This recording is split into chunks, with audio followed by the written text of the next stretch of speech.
ગત વર્ષે ગુજરાત એટીએસ દ્વારા એક આખાય આતંકી મોડ્યુલનો પર્દાફાશ કરવામાં આવ્યો હતો ગુજરાતમાંથી અને ફરી એકવાર ગુજરાત એટીએસને એક મોટી સફળતા હાથ લાગી છે। ગુજરાત એટીએસ દ્વારા એક આતંકીની નવસારીથી ધરપકડ કરવામાં આવી છે। આ આતંકીનું નામ ફૈઝાન શેખ છે, જે મૂળ ઉત્તર પ્રદેશનો વતની હતો, પરંતુ છેલ્લા કેટલાક સમયથી તે નવસારીમાં રહેતો હતો અને જે ફૈઝાન શેખને લઈને માહિતી મળી રહી છે, તપાસમાં સામે આવી રહ્યું છે, તેની વાત કરીએ તો તે આતંકી સંગઠન જૈશ એ મોહમ્મદ અને અલ-કાયદા જેવા સંગઠનોથી પ્રભાવિત હતો અને તે આતંકી જે મસૂદ અઝહર છે તેને ફોલો કરી રહ્યો હતો।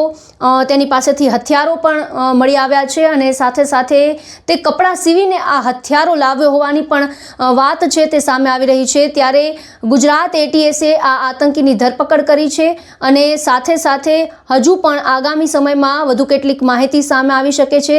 આગામી સમયમાં તપાસ દરમિયાન કેટલીક માહિતી આ શેખ જે ફૈઝાન શેખ છે તેને લઈને માહિતી સામે આવી શકે છે।